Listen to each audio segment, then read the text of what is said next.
आपका स्वागत है। तो कैसे हैं आप लोग? आइए दोस्तों, अब हम देखते हैं कंटिन्यूअस मास डिस्ट्रीब्यूशन। ये कंटिन्यूअस मास डिस्ट्रीब्यूशन क्या होता है? अभी हमने पढ़ा डिस्क्रीट मास। डिस्क्रीट मतलब मास अलग अलग पोजीशन पे प्लेस्ड है। कंटिन्यूअस मास को आप ऐसे समझ सकते हैं, मान लीजिए आप किसी बॉडी में एक पार्टिकल को देख रहे हैं, तो उसके चारों ओर सराउंडिंग में हर जगह कुछ ना कुछ मास पार्टिकल अवेलेबल होगा।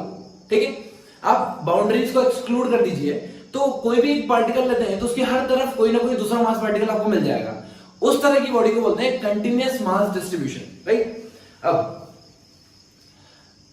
इस कंटिन्यूअस मास डिस्ट्रीब्यूशन का हम निकालेंगे सेंटर ऑफ मास, लेकिन उससे पहले हमको बॉडी में मास डिस्ट्रीब्यूशन के लिए कुछ इंपॉर्टेंट पॉइंट्स पता होना चाहिए। तो हम यहां पर तीन इंपॉर्टेंट पॉइंट डिफाइन करेंगे: lambda, sigma, rho, linear mass density, surface mass density and volume mass density. तो शुरू करते हैं लीनियर मास डेंसिटी। देखिए बच्चों, हो सकता है ये कॉन्सेप्ट आपके लिए बिल्कुल नया हो, लेकिन इस कॉन्सेप्ट को बड़ी ध्यान से अपने दिमाग में घुसा लेना, क्योंकि ये वाला कॉन्सेप्ट आपको 11th में ही नहीं 12th में भी काम आने वाला है, राइट। और ये इतना इंपॉर्टेंट टॉपिक है, प्लस स्टैंडर्ड मेथड है। ये ऐसे सॉल्व होती है तो ऐसे ही सॉल्व होती है, राइट। इसमें आपको दिमाग लगाने की कोई जरूरत नहीं है। बहुत बढ़िया। मान लीजिए कि एक रॉड है जिसका लेंथ है L, मास है M, ठीक है। अब हम मान के चलते हैं कि इसमें जो मास डिस्ट्रीब्यूटेड है वो पूरे लेंथ पे डिस्ट्रीब्यूटेड है। आप बोलोगे लेंथ पे कैसे? इस रॉड का तो एरिया होता है, करेक्ट। तो हमको यहां पे अज्यूम करना है कि इसकी जो लॉन्गिट्यूडनल साइड है वो बहुत ज्यादा है in comparison to lateral side. Longitudinal side मतलब जो लेंथ के अलोंग होती है, ठीक है। मैं मान के चल रहा हूं कि ये लेंथ बहुत ज्यादा है, इसकी विड्थ और थिकनेस के अबाउट, तो मैं मान के चलता हूं पूरा मास सिर्फ और सिर्फ एक लाइन पे डिस्ट्रीब्यूटेड है। ऐसा मैं अज्यूम कर रहा हूं, ठीक है। आपको भी ऐसा ही अज्यूम करना है। तो मैंने मान लिया कि ये जो मास है ये पूरा की पूरा लेंथ पे डिस्ट्रीब्यूटेड है, इसलिए हमने इसको डिफाइन करने के लिए क्वांटिटी निकाली linear mass density. Mass distributed on entire length, ठीक है। जब भी रॉड का केस आए या रिंग का केस आए तो आपको लीनियर मास डेंसिटी ही यूज करना है, ठीक है। क्योंकि रिंग में भी क्या होता है, सिर्फ और सिर्फ पेरिफेरी पे ही, लेंथ पे ही मास डिस्ट्रीब्यूटेड होता है। हम वहां भी उसकी थिकनेस कंसीडर नहीं करते, ठीक है। ये स्टैंडर्ड मेथड है, आपको ऐसा ही याद रखना है। अब देखिए, अगर मैंने एक छोटा सा पार्टिकल यहां पर ले लिया जिसकी लेंथ dx है, क्या आप मुझे इसका छोटा सा मास dm बता सकते हैं? छोटी सी लेंथ ले ली मैंने, इतनी सी लेंथ dx, उस पे क्या होगा मास? छोटा सा मास होगा dm। मैं वो पूछ रहा हूं कि आप dm मास बताओ। देखिए, हो सकता है कि आपके लिए डिफिकल्ट हो, लेकिन अगर मैं आपको टोटल मास m देता और पूछता कि भाई हाफ मास कितना होगा, तो आप इजीली बता देते हैं m/2, करेक्ट। आपने यहाँ पे यूनिटरी मेथड लगाई है। यूनिटरी मेथड मतलब अगर 5 एप्पल 10 रुपए के हैं तो एक एप्पल कितने का होगा? 10/5, 2 रुपए का। 5 एप्पल 10 रुपए की है तो एक एप्पल कितने का? 2 रुपए का। अगर मैं पूछूं 3 एप्पल कितने के? 6 रुपए के। आप क्या कर रहे हो? यूनिटरी मेथड लगा रहे हो। हम भी यहाँ पे यूनिटरी मेथड लगाएंगे। देखिए, ये जो टोटल लेंथ है, टोटल लेंथ L है। L लेंथ के ऊपर कितना मास है? L लेंथ के ऊपर m मास है। यूनिट लेंथ के ऊपर कितना मास होगा? यूनिट लेंथ के ऊपर होगा m/l मास। यूनिट लेंथ ये मास है, ठीक है। यूनिट लेंथ के ऊपर कितना मास है?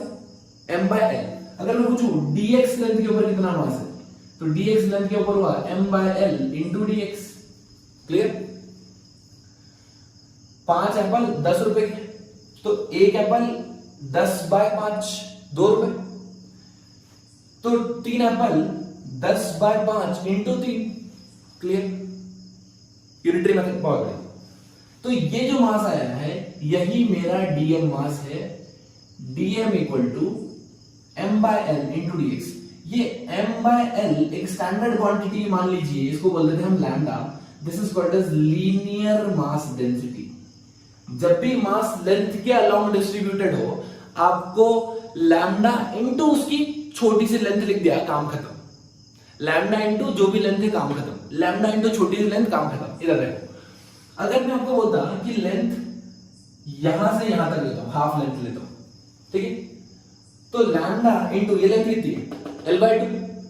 लैम्डा इंटू L/2 करूंगा मैं, लैम्डा इंटू L/2, तो क्या हो जाएगा? m/l into L/2। क्या m/2 आ गया? m/2। अगर मैं 1/4 लेता तो ये क्या होगा m/l इंटू l/4, m/4 आ गया। ये चीज समझ में नहीं? मतलब आपको छोटी सी छोटी लेंथ भी देती मैंने तो आप उसके ऊपर इजीली मास बता सकते हो। कैसे बताओगे? m/l इंटू dx या फिर लैम्डा इंटू dx। ठीक है, आप ऐसे याद रखो कि total mass by total length into small length, total mass by total length into small length, और total mass by total length को हम लैम्डा भी लिखते हैं। This lambda is called as linear mass density and it is used when the mass is distributed on entire length. क्या चीज आपको clear? अब देखो, मान लो मैं सेकंड पॉइंट लेता हूं सरफेस मास डेंसिटी या एरिया मास डेंसिटी बोलते हैं इसको, सरफेस मास डेंसिटी, इसको रिप्रेजेंट करते हैं हम सिग्मा से। ठीक है, इसका मतलब अब जो मास डिस्ट्रीब्यूटेड होगा वो एंटायर सरफेस पे होगा, जैसे बोर्ड है या डिस्क है, समझ रहे हैं? ऐसे डायग्राम जो कि है तो प्लेन, जिनकी थिकनेस तो मैं अभी भी कंसिडर नहीं कर रहा हूं, लेकिन मैंने उसका क्या ले लिया? एरिया ले लिया। ठीक है, ये थिकनेस मैंने कंसिडर नहीं की इसकी। तो एग्जांपल लेता हूं, जैसे माना मैंने डिस्क ले लेता हूं। डिस्क में क्या मास सिर्फ और सिर्फ आउटर सरफेस पे होता है या अंदर भी होता है? मास का अंदर भी होता है। ठीक है, चलिए अब मैं आपसे पूछूं कि इस डिस्क का रेडियस मैंने ले लिया r। मेरे प्यारे बच्चों, एक बात बता दो कि अगर मैं एक छोटा सा एलिमेंट कंसीडर करूं, ये मैंने ले लिया छोटा सा एलिमेंट,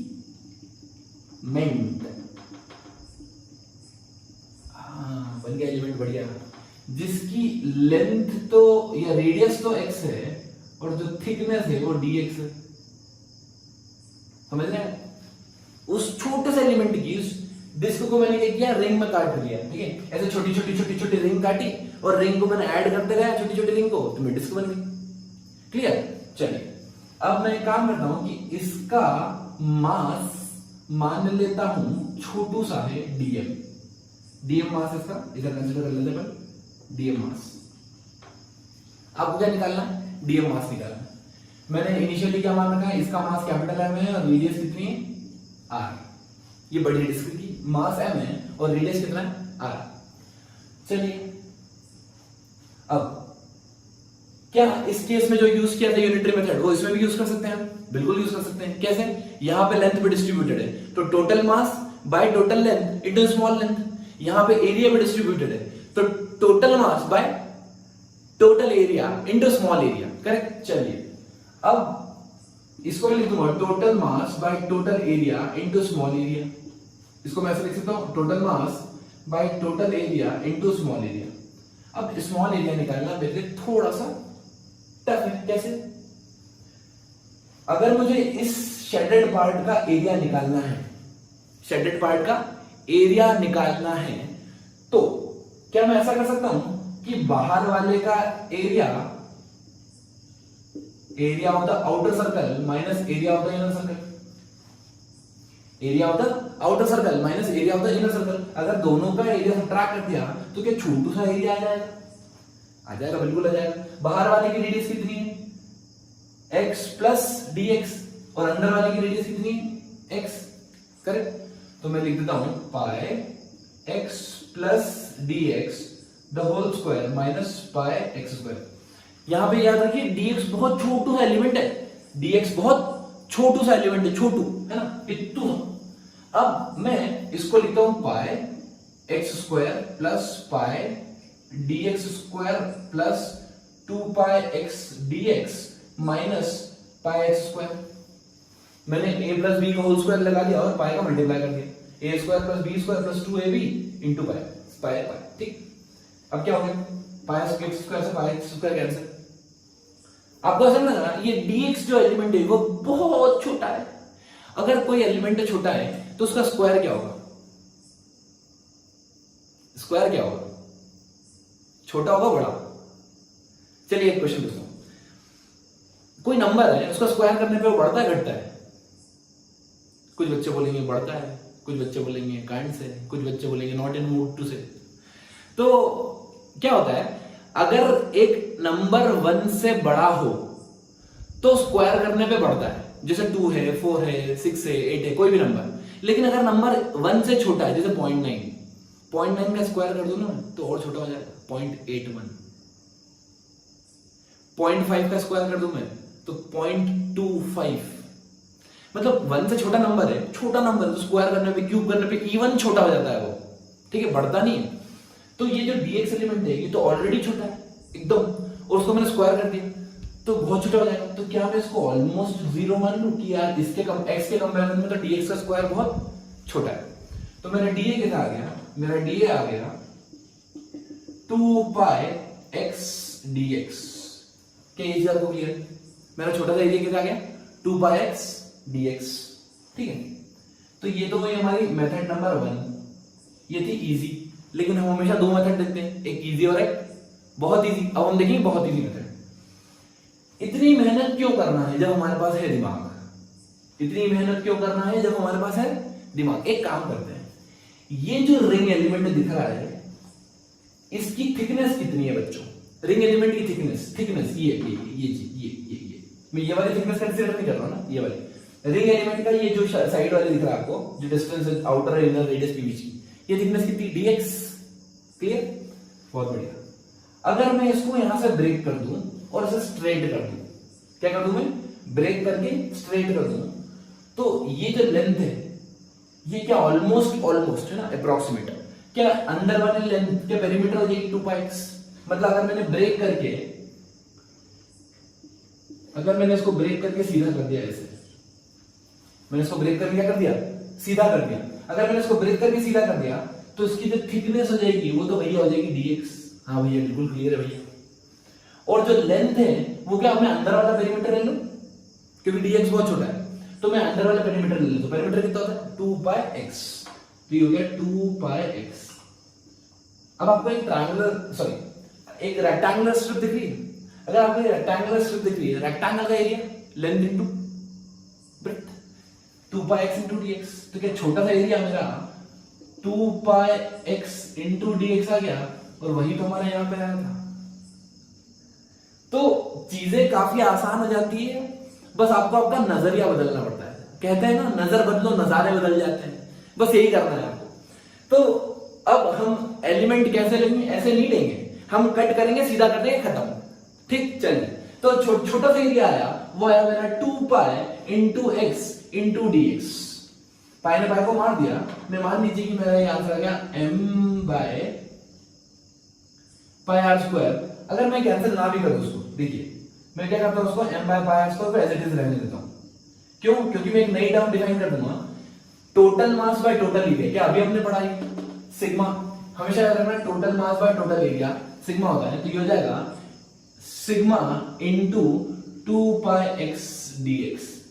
ये छोटा सा मास निकालने का तरीका है जब मेरा मास कहां डिस्ट्रीब्यूटेड है, एंटायर एरिया पे, क्लियर।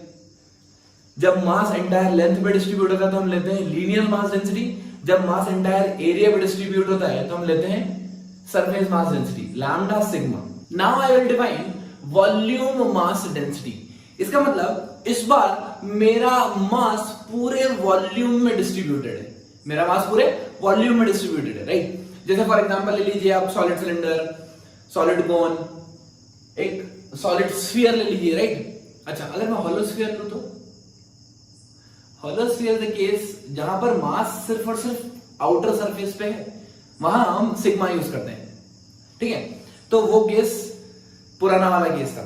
यहां पे सॉलिड स्फीयर लेते हैं। सॉलिड स्फीयर में क्या होगा कि ये मास पूरा डिस्ट्रीब्यूटेड है, राइट। यहां पे हम डिफाइन करेंगे rho, that is called as volume mass density, mass divided by volume, ठीक है। आपने पढ़ा भी होगा relation density equals to mass upon volume, correct. अच्छा, नाउ याद करिए हमने जब रॉड पढ़ी थी तो हमने क्या किया था, छोटी छोटी लेंथ को ऐड किया था, छोटी छोटी लेंथ को हमने फाइंड किया था। जब हमने एरिया पढ़ा था तो हमने छोटे छोटे एरिया को ऐड करके पूरी डिस्क बना दी थी। कैसे बनाती थी, छोटी एरिया लिया रिंग का और उनको ऐसे छोटा सा एरिया ले लिया उसमें से, पूरी डिस्क में से। यहां क्या करेंगे हम, अगर छोटा मास डिफाइन करना है मेरे को, तो पूरे वॉल्यूम में से एक छोटा सा पार्ट करके उसका वॉल्यूम डिफाइन करेंगे, ठीक है। तो यहां पे हमने एक हॉलो स्फीयर बनाया, ठीक है। ये रिंग है, डिस्क नहीं है दोस्तों, ये 3D में है, ऐसा बाहर भी है ना, ऐसा पूरा है, जिसका रेडियस में r मान लेता हूं, थिकनेस में मान लेता हूं dr, ताकि आपको कंफ्यूजन ना हो x और dx में। और यहाँ पे मैं इसका मास m मानता हूँ, रेडियस मानता हूँ कैपिटल R, राइट। अच्छा, अगर मैं आपसे पूछूं कि इसका मास बताइए dm मास कैसे निकालेंगे? Total mass by total volume into small volume, total mass by total volume into small volume. इसी को मैं लिखता हूं रो इनटू dv, ठीक है। चलिए, अब मुझे क्या निकालना है? dv निकालना है।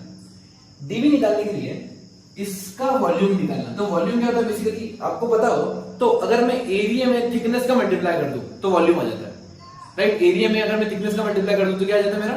Volume. If I multiply thickness to the area it will give me volume. तो यहां पर अगर मैं इसको एक स्फीयर मानूं, hollow sphere, right, I am considering this to be a hollow sphere. If I am considering this to be a hollow sphere, तो hollow sphere का जो एरिया होता है क्या 4 pi r स्क्वायर होता है। इसका एरिया कितना होगा? 4 pi r स्क्वायर। और थिकनेस कितनी मानी है मैंने? थिकनेस मानी है जो उसकी लेयर के बीच में जो थिकनेस है वो कितनी मानी है मैंने? dr। सो ये आ गया मेरा 4 pi r square dr। This will give dm, छोटा सा mass, right. Now we will see calculation of centre of mass of continuous bodies. मतलब यहां पर बॉडीज कंटीन्यूअस मास डिस्ट्रीब्यूटेड, आपको पता है कंटीन्यूअस क्या होता है, राइट। अब हम उसका क्या निकालेंगे? Centre of mass. चलिए ये देखते हैं। उसके लिए हम क्या फॉर्मूला यूज करेंगे? If you want to find the position of centre of mass you have to take small element. हमको क्या करना पड़ेगा? छोटा एलिमेंट लेना पड़ेगा और छोटे एलिमेंट को हम क्या करेंगे? सम कर देंगे, सबका निकाल के सम कर देंगे। और समेशन को हम लिखते हैं integration. This integration is nothing, this is the symbol of integration. This integration is nothing, the summation of all the things, right. चलिए, तो अगर हमको r स्क्वायर निकालना है तो वी यूज इंटीग्रेशन dm, छोटा सा मास इनटू r। r क्या है? r is the position of centre of mass of dm। मुझे मैंने आपको पहले बताया जब आपको सेंटर ऑफ मास निकालना होता है तो आपको ऑलरेडी छोटे से मास का सेंटर ऑफ मास पता होना चाहिए, तभी आप निकाल सकते हैं, right. So this is the position of centre of mass of dm element, right, divided by integration dm means sum of masses. Similarly, if you want to find x coordinate, then what we'll use? Integration dm into x divided by integration dm। ये x क्या है? ये centre of मास है किसका? dm element का। dm छोटे से element का x कोऑर्डिनेट है वो, सेंटर ऑफ मास के जो x कोऑर्डिनेट है उसका dm एलिमेंट का। Now divided by integration dm। Similarly dm into y divided by integration of dm।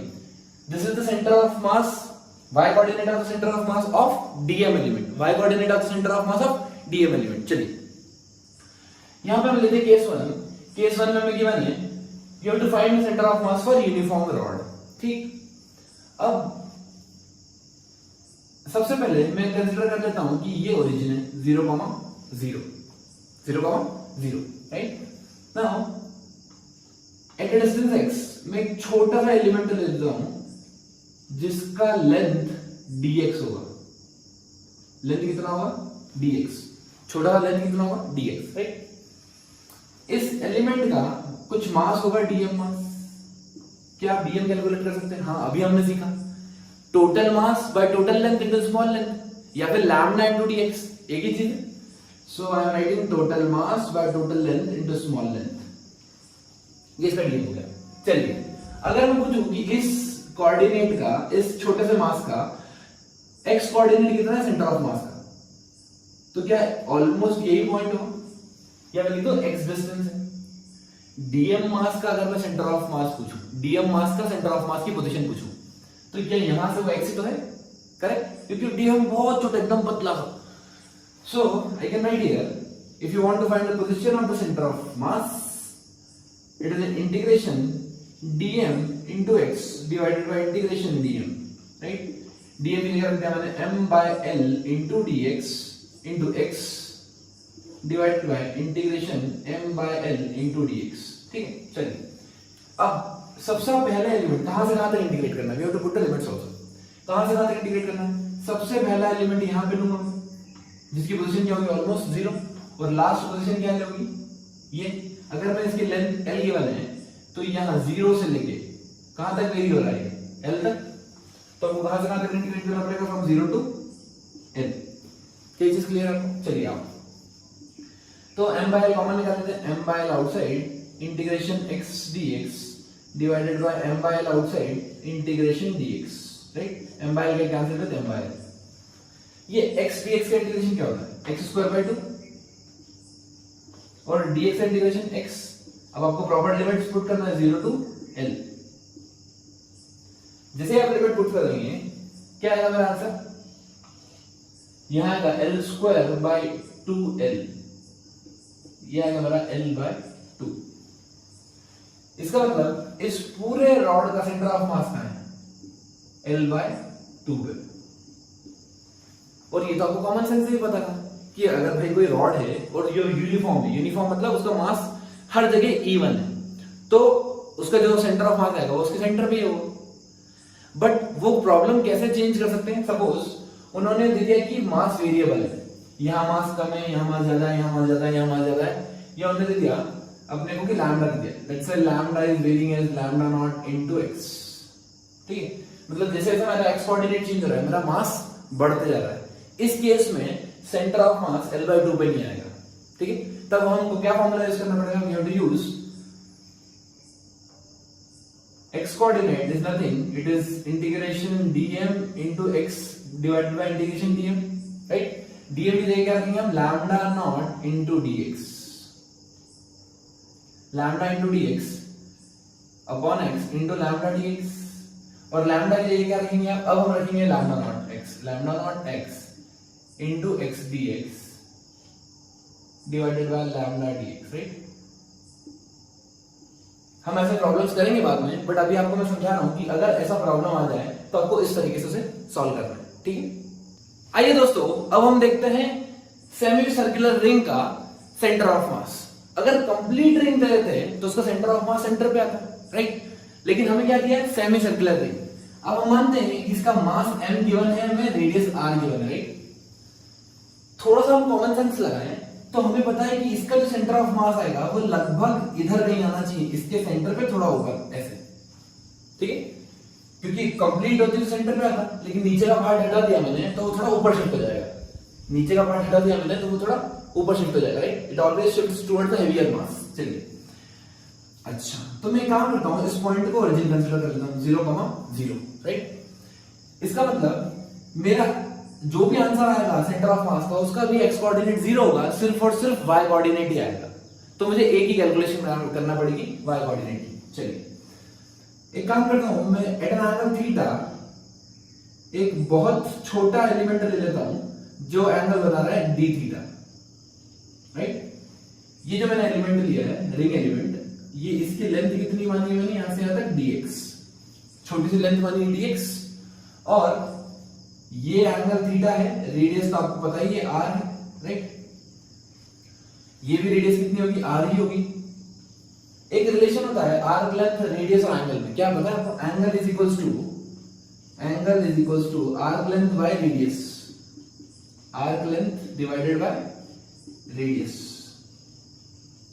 Right. Now so here I can write d theta equals to dx by r, और r d theta equals to dx, ठीक है। arc length equals to radius into angle d theta. Now you know that if you want to find the y coordinate of the center of mass, first of all you have to put dm into the y coordinate of center of mass of dm element divided by integration dm, correct. इसका मतलब सबसे पहले मेरा challenge क्या है, सबसे पहले मेरा चैलेंज है dm मास फाइंड करना, कि हाउ टू फाइंड दिस छोटा सा मास dm। अगर मुझे dm मास कैलकुलेट करना आ गया तो ये फॉर्मूला लगा के मैं पूरा सेंटर ऑफ मास निकाल सकता हूं, ठीक है। अब फिर से मैं आपको दो मेथड बताऊं dm निकालने की भी, dm निकालने की दो मेथड अलग, फिर अपन उसी से दो मेथड से सेंटर ऑफ मास भी निकालेंगे। चलिए, सबसे पहले हम dm निकालें। सो हमारा dm कितना आता है, एक अप्रोच लेते हैं हम एंगल अप्रोच, और दूसरी अप्रोच लेते हैं हम लेंथ अप्रोच, राइट। लेंथ, वही हम यूनिटरी मेथड लगाएंगे। ये रेडियस r है, ये क्या सरकमफेरेंस है, वो भी हाफ। अगर ये कंप्लीट सर्कल होता तो डिस्टेंस होती 2 पाई आर, लेकिन ये कितना है, हाफ सर्कल। अगर ये हाफ सर्कल है तो इसकी लेंथ कितनी होगी, pi r, 2 pi r by 2। Pi r length पे कितना मास सिचुएटेड है, कंप्लीट m, तो यूनिट लेंथ पे कितना होगा, m divided by pi r. dx length पे कितना होगा, लेंथ कितनी है हमारी dx लेंथ पे होगा m by pi r into dx। अब जो dx लेंथ पे सिचुएटेड है, क्या वही हमारा dm मास है, बिल्कुल।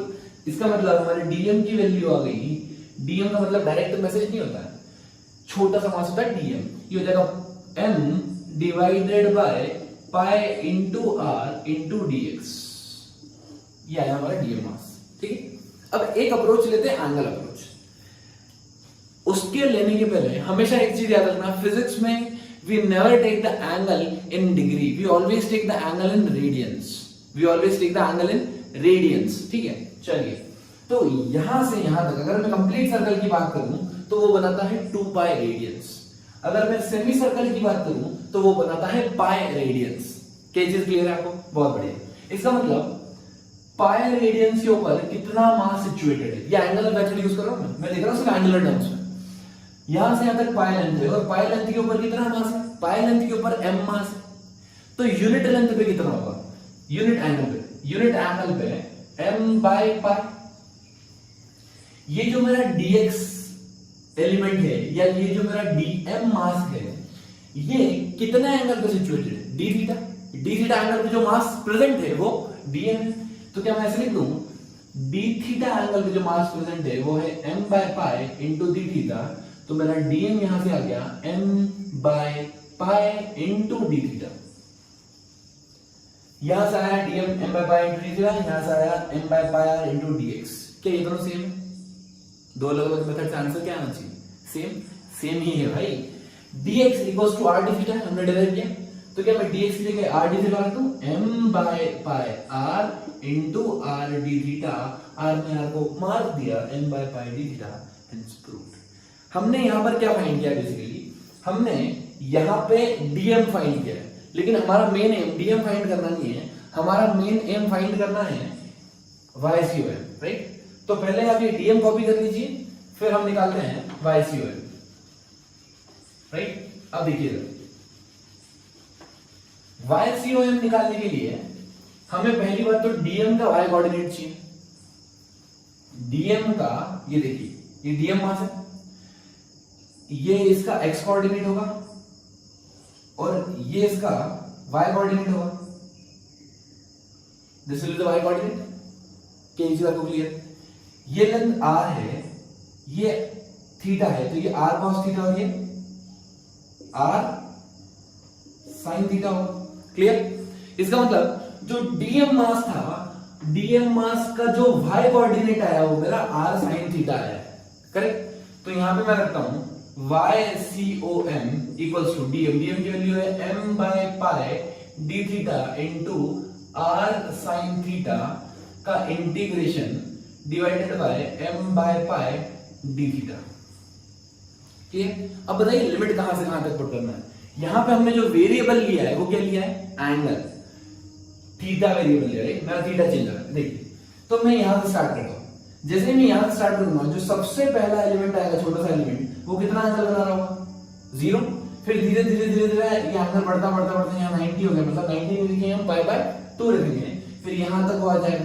तो क्या 0 से लेके पाई तक मेरा पूरी रिंग कवर हो गई, तो मैं इसको इंटीग्रेट करूंगा फ्रॉम 0 टू पाई, करेक्ट। यहां वैल्यू पुट कर देंगे मैंने 0 टू पाई। अब जो कांस्टेंट है वो बाहर निकाल लीजिए, कांस्टेंट क्या है, mr बाय पाई, अंदर बचेगा sin थीटा d थीटा, और ब्रैकेट नीचे डिनोमिनेटर में m बाय पाई, अंदर बचेगा d थीटा। क्या m बाय पाई से m by pi cancel, sin theta का इंटीग्रेशन बोलो बच्चों, integration of sin theta minus cos theta, so it is r into cos theta with negative sign divided by d theta का integration, क्या सिर्फ theta होगा, 0 to pi, 0 to पाई, ठीक है। अब लिमिट पुट करते हैं, ये हो जाएगा minus r cos pi upper limit minus lower limit divided by pi minus 0। What is the value of cos pi? cos pi minus 1, तो यहां पे मेरा आ गया minus r minus 1 cos 0 1 divided by pi. 1 minus 1 क्या minus 2 हो गया, और already एक माइनस बाहर प्रेजेंट है, तो ये हो गया 2r बाय पाई। इसका मतलब ये जो सेंटर ऑफ मास आया है मेरा, किसका सेंटर ऑफ मास? रिंग का। याद रख लो, फॉर्मूला बना के कैसे भी करके बहुत इंपॉर्टेंट चीज निकाल के आ गई है कि अगर रिंग लेता हूं तो उसका जो रेडियस r है, तो सेंटर ऑफ मास की पोजीशन इस सेंटर से कितनी हाइट ऊपर आती है? 2r by pi. Remember this is the formula. Ring का सेंटर ऑफ मास उसके सेंटर से कितनी हाइट ऊपर आती है? सेमी सर्कुलर रिंग के लिए कितना हाइट ऊपर आती है? 2r by pi. आइए दोस्तों, तो अब हम देखते हैं सेमी सर्कुलर डिस्क के लिए हम क्या निकालेंगे? पोजीशन ऑफ सेंटर ऑफ मास किसके लिए? सेमी सर्कुलर डिस्क के लिए। आपसे फुल डिस्क के लिए कोई नहीं पूछेगा कि फुल डिस्क का सेंटर पे होता है, राइट? चलिए, तो अगर मैं फिर से कॉमन सेंस लगाऊं और सिर्फ एक ही कोऑर्डिनेट निकालूं, ठीक है, तो मैं इसके सेंटर पे अगर मैं मान लेता हूं कि ये इसका सेंटर है और सेंटर को मैंने मान लिया 0,0, राइट? इसका मतलब यहां से और यहां से क्या दोनों तरफ सिमेट्रिकल है? इसका मतलब जो भी सेंटर ऑफ मास है वो इस लाइन के अलोंग ही आएगा। मुझे सिर्फ एक ही कोऑर्डिनेट निकालना पड़ेगा, y कोऑर्डिनेट। चलिए आइए, तो हम अब लास्ट केस में हमने क्या किया था? हमने रिंग एलिमेंट लिया था, वहां पे हमने क्या यूज किया था? Lambda, linear mass density, right? या फिर मैं वैसा बोलूं, हमने छोटे छोटे एलिमेंट्स ले लिए थे, फिर उसका हमने सेंटर ऑफ मास निकाल लिया था। एक काम करते हैं, इसको भी दो तरीके करने के, या तो मैं इसको वही थीटा एंगल पे डी थीटा का एलिमेंट मान के सॉल्व कर दूं, ठीक है? उसमें मेरे को क्या करना पड़ेगा? लैम्डा सिग्मा या रो। इस केस में this mass is distributed on entire area, that's why I have to take sigma. लेकिन मैं कोशिश करूंगा इस प्रॉब्लम को आसान बनाने की। कैसे? देखिए, मैं क्या ऐसा मान लूं कि ये जो डिस्क है, ये छोटी छोटी रिंग से मिलकर बनी होगी। ये जो डिस्क है वो छोटी छोटी रिंग से मिलकर बनी होगी। तो मैं मान लेता हूं कि ये एक रिंग एलिमेंट लिया मैंने, छोटा सा रिंग एलिमेंट, जिसका रेडियस तो x है और थिकनेस dx है। क्या कोई दिक्कत है आपको? जिसका रेडियस तो x है और थिकनेस dx है, ठीक है? याद करो पिछला केस, अगर रेडियस r था रिंग का, तो उसका सेंटर ऑफ मास कहां आया था? क्या 2r बाय पाई, राइट? इसका मतलब अगर मैं इसका रेडियस x लेता हूं, तो इस छोटे से नन्हे से रिंग का क्या centre of mass 2x by pi पे आना चाहिए? 2x बाय पाई पे आना चाहिए। इस छोटी सी रिंग का, डिस्क भूल जाओ, छोटी सी रिंग का जो सेंटर ऑफ मास आना चाहिए वो 2x बाय पाई पे आना चाहिए, ठीक? चलिए, हम क्या करेंगे? अब हम निकालेंगे पूरा सेंटर ऑफ मास इस डिस्क का। सेंटर ऑफ मास निकालेंगे डिस्क का। मुझे पता है y coordinate centre of mass dm into y divided by integration of dm। चलिए, तो हमें इसका सबसे पहले dm निकालना है। इसका क्या निकालना है? हमें dm निकालना है, ठीक? क्या dm? ये मास एंटायर एरिया पे डिस्ट्रीब्यूटेड है, और जब भी एरिया पे डिस्ट्रीब्यूटेड होता है तो हम छोटा सा मास किस निकालते हैं? Total mass divided by total area into छोटू सा एरिया, करेक्ट? तो टोटल मास लिख दिया मैंने m। टोटल एरिया कितना होगा दोस्तों? सर्कल होता तो पाई आर स्क्वायर, लेकिन ये सर्कल नहीं, तो ये क्या होगा? पाई आर स्क्वायर बाय 2, ठीक है? Mass and radius are given into छोटा सा एरिया, राइट? मैं क्या यूज कर रहा हूं? सिग्मा इंटू डी ए, और I can say m by a into d a. इससे मेरा dm एलिमेंट आया है। तो छोटा सा एरिया कितना होगा? छोटा सा एरिया होगा मेरा दोस्तों, ये वाली स्ट्रिप को क्या मैं स्ट्रेट कर दूं? याद है? इस स्ट्रिप को मैं क्या करता हूं? स्ट्रेट करता हूं। अगर मैंने इसको स्ट्रेट कर दिया तो इसकी लेंथ कितनी होगी? पूरी सर्कल है तो 2 पाई आर, आधा सर्कल है तो क्या पाई इंटू एक्स, और थिकनेस dx। तो मैं यहां पे लिख सकता हूं 2m x dx by r square। This will be my छोटा मास dm, स्मॉल मास। और ये dm कहां पर है? इसके ऊपर। ये जो रिंग एलिमेंट आपको दिख रहा है, करेक्ट। चलिए अब हम यहां पुट करते हैं, if you want to find the total centre of mass then you have to put dm value 2mx dx by r square into this is the center of mass of dm element। इस dm element का centre of मास कहां है दोस्तों? 2x by pi पे, याद है आपको? शाबाश। 2x by pi divided by integration of dm, वही फिर से देंगे mx dx by r square, right. अब जो भी क्वांटिटी कांस्टेंट होती है हम उसको बाहर ले आते हैं, तो हम बाहर ले आएंगे क्या? 2 into 2 4, 4m by pi r square, हमने pi r square बाहर निकाल लिया, 2 into 2 4 और m बाहर निकाल लिया, अंदर क्या बचेगा? x into x, x square dx divided by 2m फिर से बाहर, 2m बाहर, r square बाहर, इंटीग्रेशन x dx। क्लियर?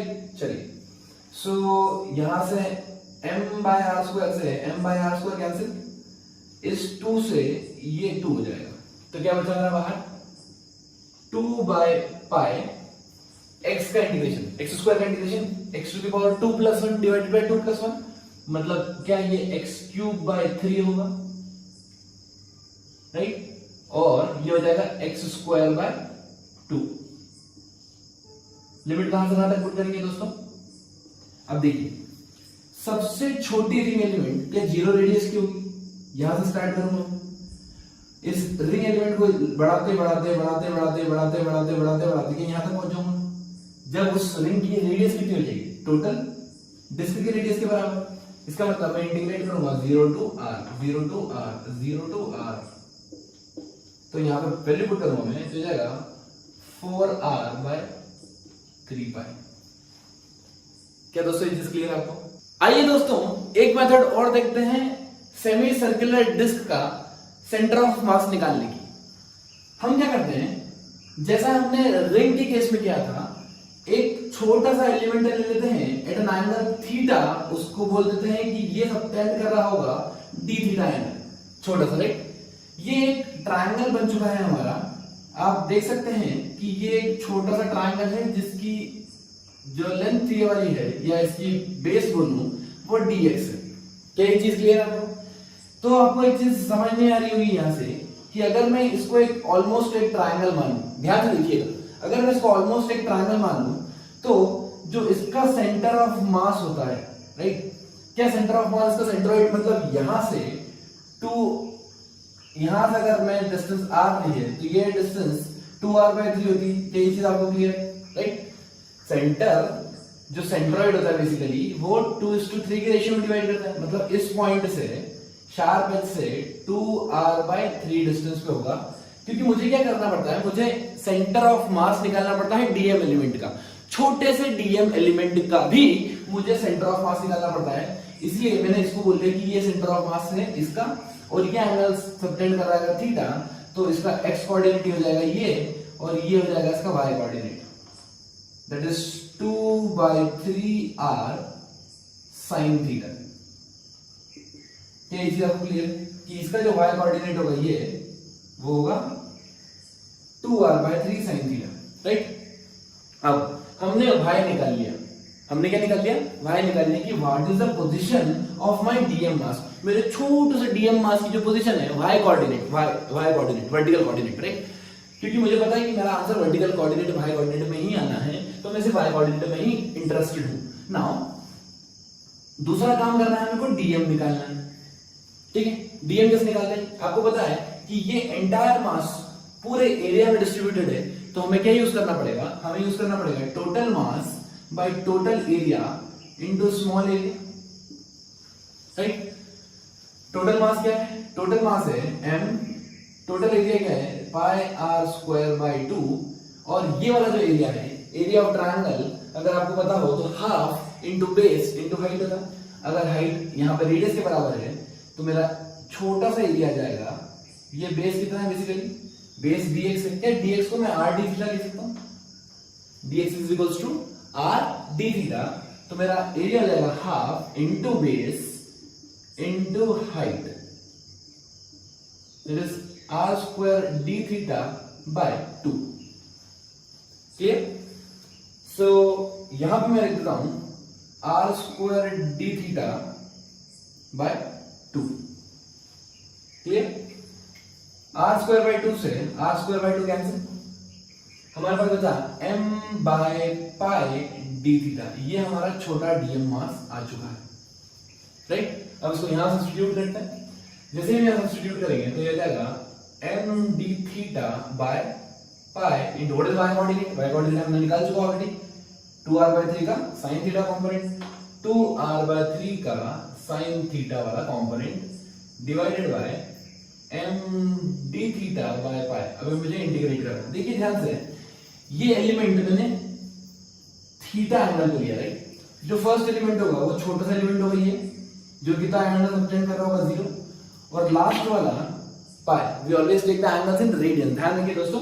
तो 0 से पाई तक मुझे इंटीग्रेट करना होगा, जो चीज कांस्टेंट है उसको बाहर निकाल सकते हैं, r m बाय जो भी कांस्टेंट है। सो यहां पर 2/3 mr बाय पाई बाहर आ गया, राइट? 2/3 r बाहर, m बाय पाई बाहर, अंदर बचा sin थीटा d थीटा। सिर्फ एंगल ये जो वेरिएबल है, बाकी सब चीज कांस्टेंट बाहर निकाल ली गई है, m by pi, right? So this m by pi get cancel with m by pi, हमारे पास बचा answer 2r by 3, right? sin theta integration आपको दोस्तों पता है माइनस cos थीटा, तो यहाँ माइनस साइन लगाते हैं, यहाँ लिखते हैं cos थीटा, फिर 0 to pi divided by theta from 0 to pi, right? Upper limit minus lower limit मतलब cos pi minus cos 0, cos pi minus cos 0। अभी अपन ने देखा था minus 2r by 3 minus 1 divided by pi, तो ये जाएगा 4r बाय 3 पाई। तो दोस्तों आपने दोनों मेथड से करके देखा, आंसर आपका सेम ही आ रहा है। इसी स्पिरिट के साथ करते जाइए और सीखते जाइए। सबब तलाश करो अपने हार की, सबब मींस कारण, सबब तलाश करो अपने हार की, किसी की जीत पर रोने से कुछ नहीं होगा। Stay motivated, keep learning, keep supporting.